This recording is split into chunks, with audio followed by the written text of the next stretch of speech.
Sneakers and Cleats, the podcast. Welcome back to the Sneakers and Cleats podcast. It is Thursday, December 12th. This is episode 156. Don Harris, Matt Roy here. I'm wearing this resplendent shirt to give a little bit of love to the Bernie All-Stars that we had it back in this summer. So that was great of them. What's going on, Don? End of my work week, and I'm very happy about that. It has been a long week. Putting long packages together takes a lot out of you. Oh, I spent 20 hours on that 75th anniversary. It was a really cool day yesterday, though. Hats off to all of those, like Luis and Bob, who've worked here many years, part of the family that has been around since December 11th, 1949. Yesterday was the 75th anniversary of WAI. Yesterday, the 75th anniversary. We celebrated all day yesterday.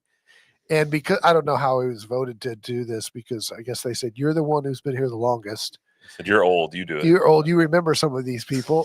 And so it was a real labor of love, though. I started working on it on my off days on Saturday and Sunday last weekend and doing some research and finding video. It was really cool to look back and see, you know, it is a rich history. When you say you're the first in anything and the first in San Antonio, we were the ABC, NBC, CBS affiliate all in one.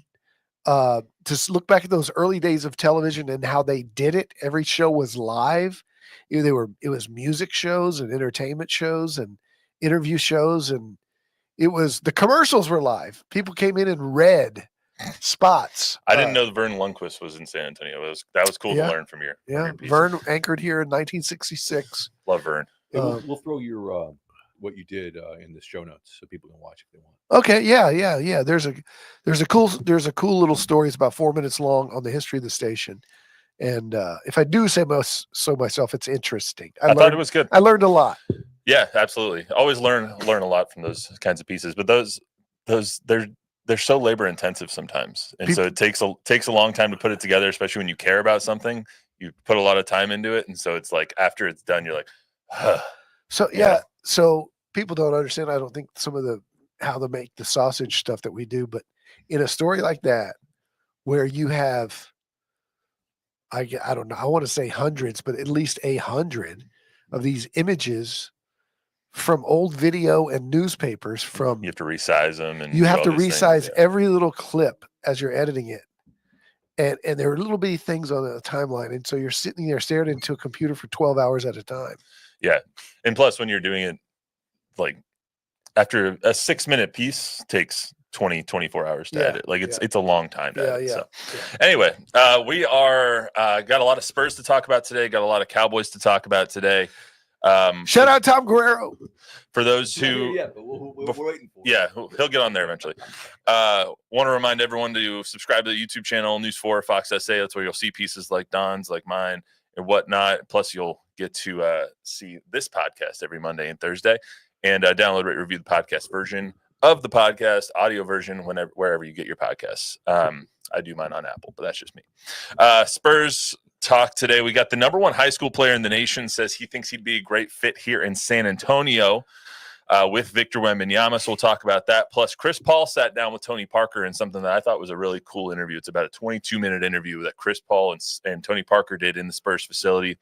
Grabbed a few of the interesting nuggets out of there. We'll discuss that today on the pod. Plus, we'll talk a little bit of Cowboys today after they've basically been eliminated from playoff contention as of Monday. What's Mike McCarthy's future look like? Plus the Demarvion Overshown injury. We'll get into that, which is just devastating. Let me ask you this real quick. Yeah. When was Chris Paul's rookie year? He's in year 18, so it'd be what, 2006, 2005, something like that. Okay, so he came in about 3 years after Tony. I was going to say they're about the same age. Close. I mean, they're about the same age. Tony retired when he was 37, and Chris Paul's about 39 right now. So what? Tony's like 43-ish, maybe 42. Yeah, something like that. He just got he retired in 19. He got into the Hall of Fame in 24, and he retired when he was 37. So he's probably 42, 43 years old, if my math's right. But anyway, so I got trivia for you. Good thing. Let's do it. It's one I think you'll know. Okay.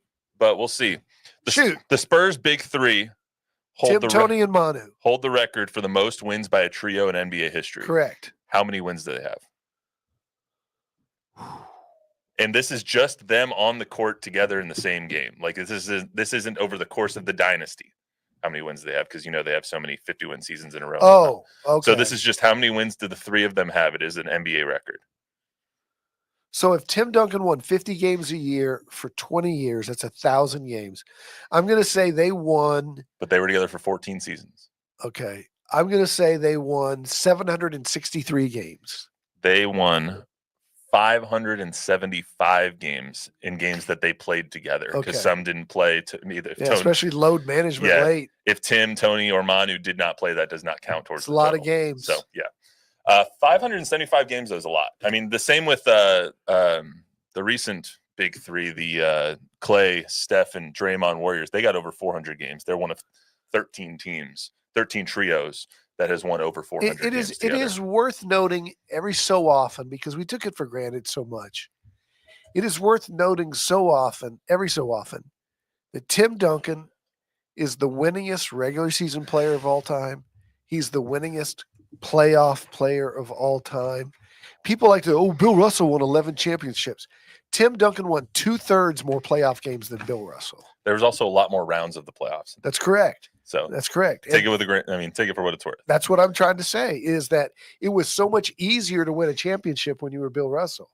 You won one round and you were in the finals. And for Tim Duncan to do what he did for 20 years and never have a season where he didn't win 50 games.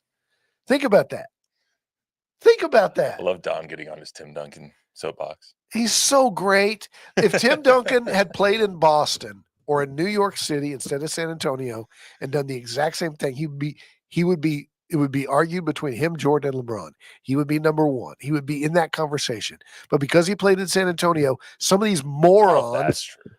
It's true. He would not be in the conversation as the greatest player of all time. Absolutely. He would not. Yes, he would. This isn't the day for that debate. Oh, that's insane not to think that.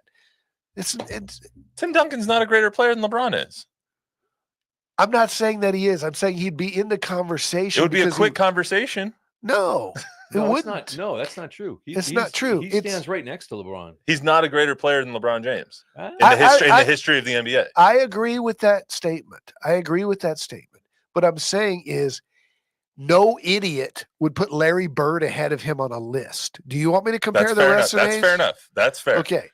But saying Larry Bird and saying LeBron and MJ are two. I'm saying he would be listed as third instead of 7th or 8th in some of these dumb lists. Okay. I can buy. Okay. Let's get into the rundown here, not off topic on Tim Duncan. So something we all found interesting this week, and we have a great article up on our website, News 4 and Fox essay from Dusty Garza of Spurs Report, who kind of wrote about all this and has a little bit more context if you want to read about it. About Tony? About AJ. What's his last name? How do you pronounce it? Debansa. Thank you. I was going to pronounce T is silent. T is silent, as we learned. So AJ Debansa, the 17-year-old senior at Utah Prep, he went on First Take this week to announce his BYU. Yeah, his school of choice. He's going to BYU over other schools like Duke and North Carolina and all of them. So he's the #1 basketball recruit in the country. And Stephen A. and him were talking on First Take. And this isn't one of those screaming A moments, which is good. But it's they were talking on First Take about where he sees himself fitting in the NBA. And this is what he had to say. Is there a system that exists out there that you think is tailor-made for you? An NBA? Yes. Spurs and Magic. Spurs and Magic. Mm-hmm. Why those two teams? See, look. You watched the film. Of course. How you think me and Wemby would play? You know, Wemby 7'5", and his brother versatile. He pulling up from 3-point range at 7'5". You got a shot. I don't know how much film Stephen A. is watching, but that's besides the point. What was AJ trying to say? He plays like LeBron? No, he was saying he thinks he would fit well with Victor. Wemby. And every player in the league says that. Exactly. But that I want to look at it from the 30,000-foot view. He's a 17-year-old kid. He might not even make the NBA. We have no idea what's going to happen. He will probably, but we have no idea what's going to happen between him and how good of a player he's going to end up being.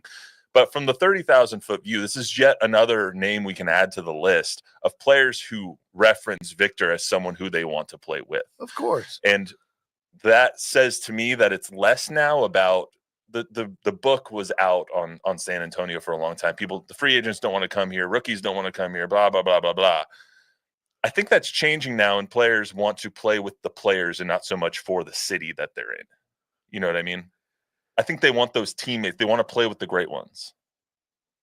Well, okay. I think two things there. Yes, they do want to play with great players. They don't care what cities It's in. yeah, it's less so about the market. It's always about the money.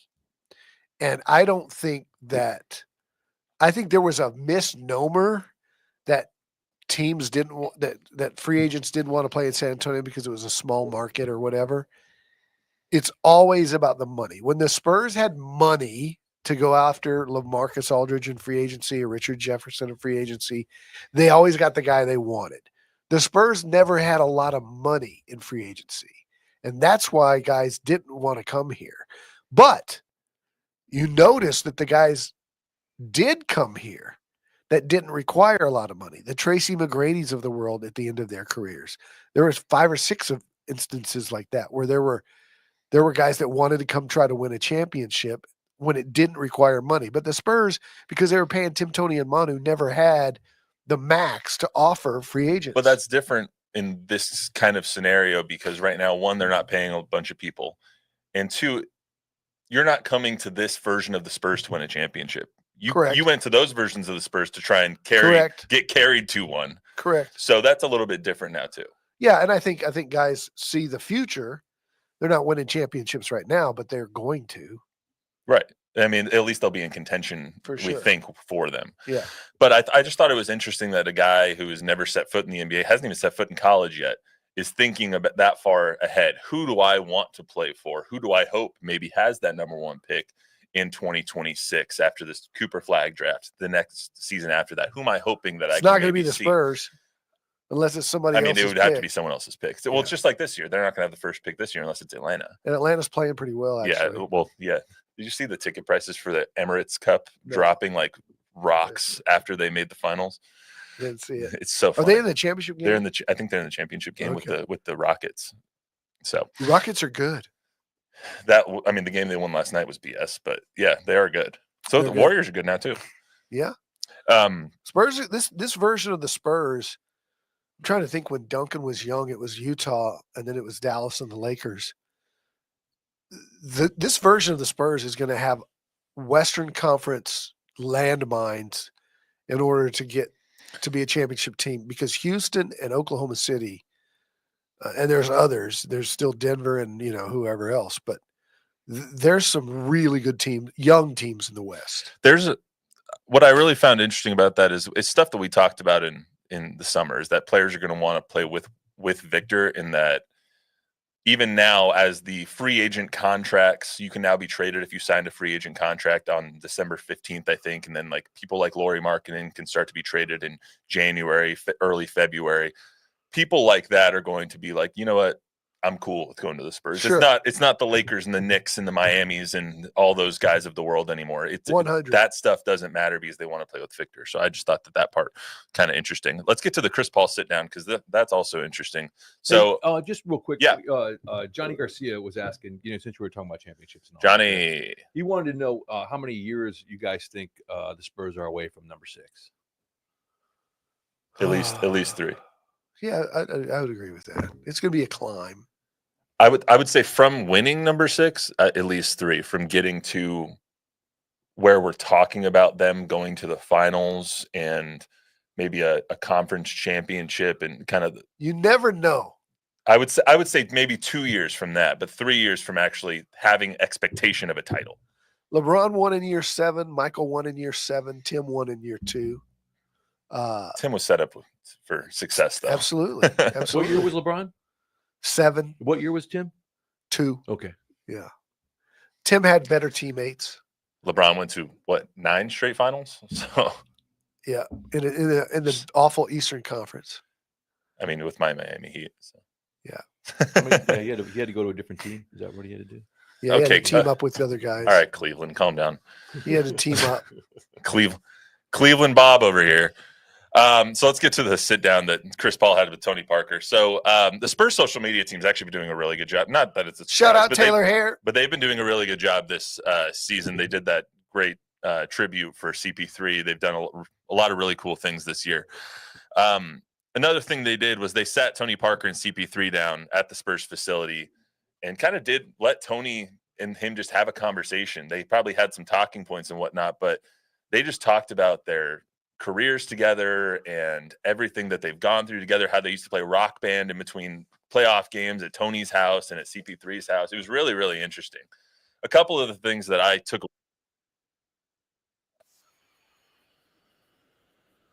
a little bit about Chris's history and how his teams that he went to, because I think this is now his sixth team, went on to have success and why that happened. So this is a brief snippet of that conversation. Every time you came in a new team, you changed the whole thing. Do you still think you can do it? Absolutely.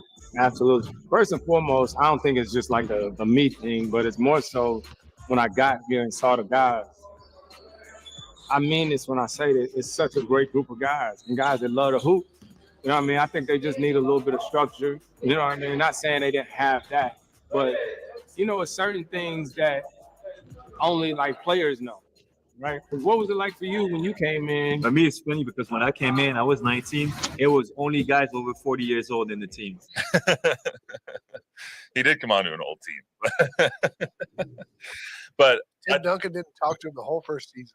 I don't think anyone wanted to talk to him for the whole first. The CP3 went on to say that he never thought he would want to coach, but he's kind of open to it now. As he progresses to get older, he would want to maybe own a team or be in an ownership group for a team.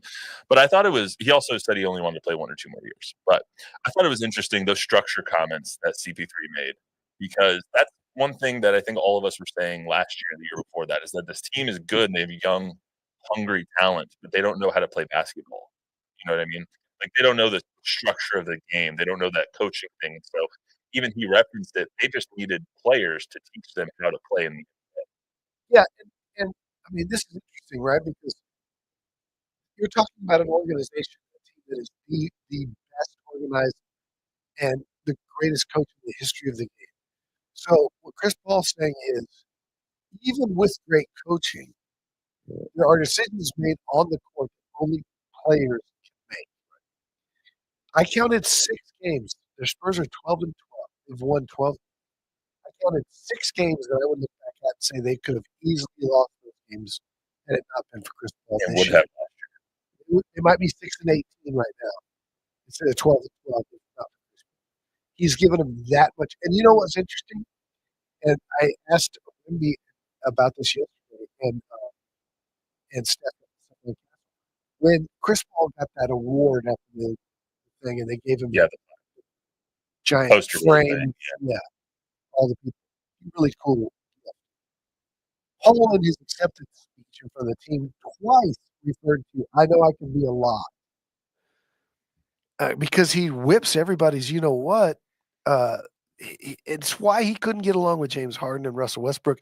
It's why he's had problems everywhere he's been, right? Because he's this little snippy chihuahua. He's demanding. Right. He is very demanding. And a lot of guys turned off by it. This is a perfect fit for him because you have A, young players willing to learn and grow, and 2, they've got thick skin because they've played for Pop. And that's what some of them have thick skin. Well, I think some of them towards the media don't, but to Pop, I think they do. And Wimby, I asked Wimby about it yesterday, and his comment was, I said, how would you describe Chris? What do you think he means by that? I'm a lot. And he goes, he has no filter. I can see how it would really tick a lot of guys off, but we are fortunate that we've been in an organization where we're used to it with Pop and whatever.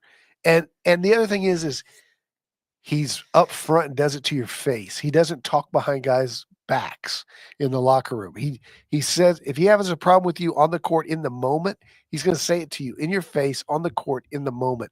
And most guys can live with that. There was a comment by CP3 in I think it was a post-game interview after he got his 12,000 whatever assist, and he's like, I didn't really realize that I hit that point because we were losing at the time. So I was trying to get on someone's butt about what happened on the course. I didn't really realize it until they put it onto the video board. And that's kind of just the player he is that he wants to win. He wants to win, he wants to play. And that's what the next bite is about. Is like he could have gone a lot of other places, and he says so in the clip, but he chose to come here because he wanted to hoop. He wanted to play. So let's hear from him again. When you look back, what makes you like want to keep doing it? Like you're 39 now. Yeah. I stopped. I was 37. Was you? Yeah, I was 37, and for me, that's just me. As me. I was like, I don't want to play for a team that's not going to try to win a championship. Yep. Like I wonder with you, like why the Spurs? Like why a team that is rebuilding? Last year was probably one of the toughest years for me, right? And TP, more than anything, I just love to hoop. Like I want to play. And then for me, Jada and the kids, they stay in LA, right? So, with your two kids now, if I'm gonna like sacrifice my family and be away from them, then I at least need to be playing. Yeah, true. You know what I mean? So nobody's guaranteed to win. Right? It's only one team that's gonna win. And I think for me, I looked and I was like, man, I can go play. I can go hoop. That's a testament to him because you never got the sense last year in Golden State that he was causing trouble or was unhappy. He was a good teammate, and you heard Steph and Draymond and those guys talk about he was a really good teammate. And last year, he was coming off the bench for a Golden State team that wasn't very good. Yeah. And so you can see how being away from your family and losing and not playing can wear on somebody. So the fact that he came to the Spurs was probably a lot of factors that we've already discussed, but one of them is that is getting the chance to still be on the court as a 39-year-old point guard who doesn't have his fastball anymore, but is still very, very serviceable as a starting point guard. Yeah. And the better, at the first week of the season, we were talking about Steph Castle. He was getting 18 minutes a game. Now he's getting 34 minutes a game. Yeah, and Devin's still coming off the bench. And the reason he's getting 34 minutes of the game is in large part because of what he's learned from Chris Paul. So Chris Paul is slowly coaching himself back to the bench. What I think is interesting about that is one of the questions that I had written down on the rundown is CP3 is not going to win a championship here in San Antonio unless some miracle happens. Whether he's here for this year and next year, whether he's just here for this year. What do you think the impact of CP3 is going to be when the Spurs do eventually get back into contention? Do you think like we're going to look back when, let's say in 5 years, when the Spurs win a championship, and we're going to say, you know what, they wouldn't have been here without Chris Paul? 100%. David Chancellor and I were talking about this morning. Absolutely. In fact, David Chancellor this morning told me, he goes, you know what? I can see Wemby hoisting the trophy in 5 years, whatever, saying, I want to thank Chris Paul for blah, blah, blah. Yeah, I think so too. I think that's very reasonable to think that like Chris's influence on this group. Noticeable. It's noticeable. His influence on this group is crazy. We're 25 games in it. It's noticeable. Yeah. I mean, you said it on Monday. Like you didn't think that you would want him back for another year after this, but you would welcome him back. Yeah, 100%. Yeah. I mean, he talked about that. He's not only leading these guys and growing these guys, he's hitting game-winning shots. Yeah, he's playing well. Yeah. It was a really, really cool conversation that him and Tony had. Go to the Spurs YouTube page after you're done watching this podcast and check it out. It's extremely fascinating. Don, would you draw any parallels between Avery Johnson and Chris Paul? Yeah. Yeah. There's a couple. And one of them is some of their teammates want them to shut up. And wanted them to shut up. Malik Rose and Avery had a very difficult relationship. Malik Rose, as a young guy, didn't want to listen. And he learned later, too, to do just that. But Avery was a verbal leader. Chris Paul is a verbal leader. I'll tell you this. My brother-in-law, who coached 30 years in the NBA, Alvin Gentry, coached Chris in LA with Doc Rivers. And he was with Chris for 1 year in LA with the Clippers. And he said that he's the smartest player I've ever been around. He would be the best coach in the NBA the moment he put a suit and tie on. Like he wouldn't have to do it a year or two. He said he's the smartest guy and the best player. The Derek Fisher route. Was Derek Fisher a very good coach? No, I mean, I'm just saying like he got off the court and went to the sideline. Yeah. I'm just saying that kind of route Yeah, yeah, he would be. Larry Bird tried coaching. Magic Johnson tried coaching. Bill Russell tried coaching. Steve Nash. Did Steve Nash coach? Yeah, Brooklyn. Oh yeah, that didn't work out, did it? No. That was so bad I forgot about it. There's a lot of players that try and coach. Yeah, and most coaches are former players. Didn't Michael Jordan try and coach? Or he just go right into ownership? No. I thought he tried to. He was like a coach owner there for a second with the Wizards. Steve Kerr's a good coach. He's a great coach. He's debatably but one of the best coaches of all time. He was also a GM first, but he was never an assistant. He came off the sidelines though. He was in the broadcast booth. He was. He was a general manager before that. He was a broadcaster GM, then broadcaster. Right. Anyway, it was a really interesting conversation that they had with the Spurs. Actually, Chris Paul mentioned the ownership route, and he's like, I've been to 6 teams. I've taken something from every single one of them. So if I was to ever be in the ownership or the coaching carousel in that sort of realm, I can kind of draw on all that experience. See, most great players make so much money that they would not, like Tim Duncan, that they would not like the grind of coaching. Yeah, right. Tim did it for half a season or one season and hated it. Well, LeBron's going to want to be an owner of the Las Vegas team whenever he retires and they move a franchise to Las Vegas. Like he's going to try and own that team. So, but LeBron's also one of the best players of all time, if not the best player of all time, and is a freaking billionaire. Coaching is a hard life. Yeah, absolutely. A lot of hours. Why are you looking up Ime Udoka? I thought he was another really good coach that played with the Spurs. You might need to move the mic a little closer. He's a good coach. A good coach. Ime came up through the ranks, though. He really paid a lot of dues as an assistant. Chris Paul wouldn't do that. He would just go straight to being a head coach. All right, we're moving on to Cowboys. Danny Ainge. What I'm going to start doing is just shushing people when we have to move on. All right, let's go to the Cowboys real quick before we get out of here. Bengals beat the Cowboys 27-20. I was so close to calling that game absolutely correctly. I called 23-20 Cowboys, and it would have been 23-20 if they didn't commit the dumbest play I've ever seen. Only the Cowboys can lose on a punt that they blocked. Yeah, true. Like they block the punt and end up not getting the ball. Leon Lett. It was so stupid. Whenever I think of Leon Lett, I think of BB knocking the ball out. I don't think of the Leon Lett game. It was the next year. Yeah, I think of the Super Bowl Leon Lett moment, not that one. Yeah, but same thing. We were talking this morning. What's the worst way to lose a game that you've ever seen on like a last play, other than like a Hail Mary? The drive, the fumble. The fumble. That's significant. Miracle in the Meadowlands. Herm picking that up for the Eagles. That's pretty good. I mean, that's a pretty brutal way to lose. Yeah. How about your star running back getting trucked as he snaps the ball to your quarterback, like the Cowboys did against the Niners a couple of years ago? Oh, yeah. That's pretty bad.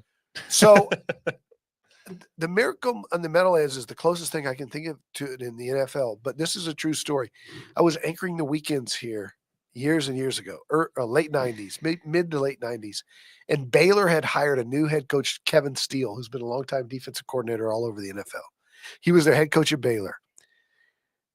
They had been a horrible program, like 0-12 the year before, maybe 1 or 2 wins. He was trying to reestablish a program. They're playing UNLV early in the season. Baylor has the ball and the lead with like 3 seconds to go in the game. And they're at the UNLV 2. And instead of taking a knee and the victory, they tried to run it in, and he said afterwards, I'm trying to establish a culture and that we're going to finish the job or whatever. He Mario Cristobal'd it.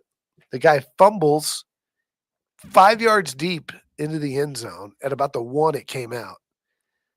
The safety picks it up 5 yards deep and goes 105, and they lose with zeros on the clock. It was the only time since they started keeping stats in college football that a team had lost a game with the lead and the ball in the last play. I mean, I'm just trying to think of other great plays and bad ways to lose. That Utah BYU game this year where they had 4th and 11. Utah had a 4th and 11, or excuse me, BYU had the ball 4th and 11 in their own side of the field, and the quarterback was being sacked by Utah in a rivalry game, and they called just a bull crap holding call on the defense, and then they gave, gave the new set of downs. BYU It goes would have down been off kicks the the field. goal. Yeah. The Stanford, the band is on the field is a Mhm. pretty bad way to lose, I would say. Yep. And then what was the last one? Oh, the Leitner play is probably a pretty bad way to lose. No, that's a great play. I mean, it's a bad way to lose, though. Yeah. All right. Red Bright 88 from the Brian Site era. I don't know if you guys. But Nah. Shut up. the fumble on after the drive is self-inflicted. I'm talking about sometimes you just get beat by a better guy who makes a better play. But to have the ball and the lead and not take a knee is just insanity. I think that the getting back to the Cowboys, the worst part of that game wasn't that they lost. It was the Demarvion Overshown injury. By far. The fact that the brightest spot on your team, I would argue, this year In has more been ways Demarvion. than one. He's a great dude. Great kid. He is a stand-up individual. He Unbelievable. already came back from a torn ACL his rookie year.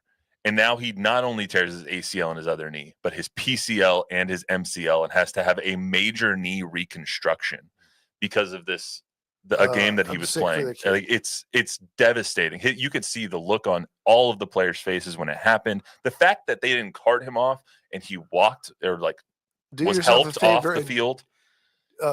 Don't watch it. Chris I didn't queue it up. Chris Hanks of our sister station in Dallas shot the video of him walking off the field right at him. And I'm thinking, this is 2 days later when he's got the PCL, MCL, ACL. And I'm thinking, why didn't they cart him off? They didn't know at the time. And you're watching every step that he takes, his entire leg You don't watch it. buckles. It's not. You don't need to. It was barely attached from the knee down. I mean, I saw that and I was like, well, he's done. And then it came out that it was ACL, PCL, and MCL. And I was like, okay, well, he's done for next year too. His career might actually be over. I'm not going to go that far. Those kinds of injuries, it's tough to come back from. The good thing is that he allegedly doesn't have any nerve damage like Jalen Smith did from Notre Dame. But still, and he's a young kid, and it helps him that he's young for the healing processes. But he's definitely not coming back next year. No. This is a 12 to 18 month recovery for him. Yeah, it's so awful. And just the fact that it happened to him makes it so much worse. You could see it. Micah was crying in his post game presser. Players know him, love him, and the fact that it happened to him made this so much worse. Real quick story about Demarvion Overshown. He played against UTSA 2 years ago in Austin. Jack Green and I were going to our car after the game and after all the post game and everything. Photog extraordinaire. And we go to the elevator to get to the parking garage, and we're in the parking garage, and Overshown's there with a big old black cowboy hat on, and his mom, his aunt, and his two little sisters. And I recognized him. I said, "Are you Zero?" We were getting in the elevator with him, me and Jack and this family. Yes, sir. I said, "You're a hell of a player, Zero." Thank you, sir. And he was as country as they come. Mm-hmm. He's from Arp, Texas, population 206. And he does the whole thing. He rides horses, he ropes and all that kind of stuff. And he's got this giant smile. A few months later, he gets drafted by the Cowboys. He does this autograph thing out in Bernie. Yeah, at a Texas Roadhouse. And is just the nicest guy to everybody out there. The owner of the restaurant couldn't believe how friendly he was the time that he spent out there. Took a picture with every single person there, and then signed anything for anybody present. And then he goes to training camp, and we get him at training camp this year after he did his rehab and come back. He was so excited to be back, so excited to be playing again. Everybody works in a workplace, right? And everybody has that one person that just lights up the whole station. Here it's Kelly Flores, right? Kelly. I mean, just the sweetest people, never have a bad day, always bring people up. That's him in that Cowboys locker room.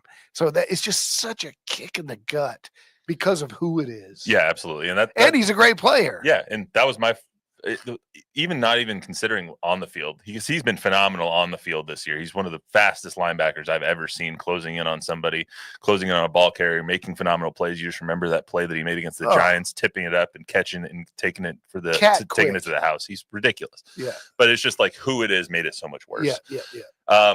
So I mean, my heart breaks for him. My heart doesn't break so much for the Cowboys in general, just based on how their season is going, that they lost the game, but for that injury for sure. Only other thing I wanted to talk about while we're here is there's been a lot of talk this week about Mike McCarthy. Obviously, Bill Belichick, I think, is having his introductory press conference at UNC right now. Actually, it might have ended already because he only does 5-minute press conferences when he's a coach. But Bill Belichick's now off the table. There's still guys out there like Ben Johnson and Mike Vrabel and, you know, these other names. Do you think right now Mike McCarthy is the best option? No. For the Cowboys? I think that there's an argument to be made that he is. I don't think he's the best option, but right now he's the only option, and he's not going anywhere. Jerry? I think there's a better chance than not that they re-sign Mike McCarthy. 100%. And he's going to come back. Which was blasphemous to say 5 weeks ago. Think about this. If you're Mike McCarthy, you're a free agent. Do you want to come back? Exactly. Exactly. Yeah. He's a really good coach. There's going to be some openings. Yeah. Why would you come back to a team that you know is set up to fail? That's fair. I think that's more of the point, because like Jerry can offer him a contract. He doesn't have to sign it. That's right. That's right. That's how, yeah. I didn't even think about that really. So it's going to be interesting. But I think right now, just speaking from the Cowboys perspective, 5 weeks ago, we would have been like, Mike's out of here. Like, there's no way. And now you look at how the team has kind of galvanized, for lack of a better term, done better around without some of their star players, without Dak and without DeMarcus Lawrence and all that stuff. And this is a pretty decent coaching job for Mike McCarthy with what he was given. So. 3 weeks ago, he was asked by somebody in the presser. He said, "Coach, is it crazy to think that you could?" And he kind of laughed like crazy, like you guys are killing me already. No, it was like right at the beginning too, because Jerry said something on the radio, and he's like, well, I don't know anything. I don't want to talk about it right now because we got the Giants coming up, but keep sending the good vibes this way. Yeah. I kind of like Mike. He's good with us. He's quirky, as Chuck likes to say. Hey, but the other side about that, what about Belichick? I mean, what do you think of that going to UNC? Well, I love all the memes that are coming on out the of it, surface. sure. It doesn't seem like, it makes sense, but then we see the picture of him as a 3-year-old because his dad coached there and he grew up there, and his first memories of football were there. And I think he was assistant coach there at some point, one of his first coaching jobs. There was a really, really good article by Seth Wickersham on ESPN about why this decision was made and what confidants around Bill Belichick are saying. And allegedly, apparently, this was a big FU to the National Football League. Is not coming back after after all the Robert Kraft kind of sandbagged the Falcons for him last year, after the Dynasty documentary sponsored by Robert Kraft came out and didn't paint Bill Belichick in a very good light. So that's apparently what this is. And he got $30 million. Yeah, I mean, and he's got to hire a GM, Mike Lombardi. Yeah, Bill Belichick. This is going to go one of two ways. Either it's going to be a huge success or an epic failure. There's no in between. True. He's not going to be 6-6 and hoping for a Frisco Bowl appearance. He's going to either win national championships or he's going to be the worst team in the AAC and ACC. Knowing Bill Belichick from what we've seen in recent years, where else is there that many 19 to 23-year-old co-eds? Hey, he can recruit. Let me tell you. I did see the best part about him being hired and dating someone who's 24 years old is all the memes that come along with it. I saw something earlier. It's like Bill Belichick only took this job to get his girlfriend into grad school. So I just think it's funny. But anyway, that's all we got for you today on the Sneakers and Cleats podcast. Remember to download, rate, review, subscribe, give us a 5-star rating, tell a friend, tell an enemy, and go check out Dusty's article on our websites. Go check out the Spurs and Tony Parker and CP3's total conversation on the Spurs YouTube channel. But we will see you back here on Monday. Peace.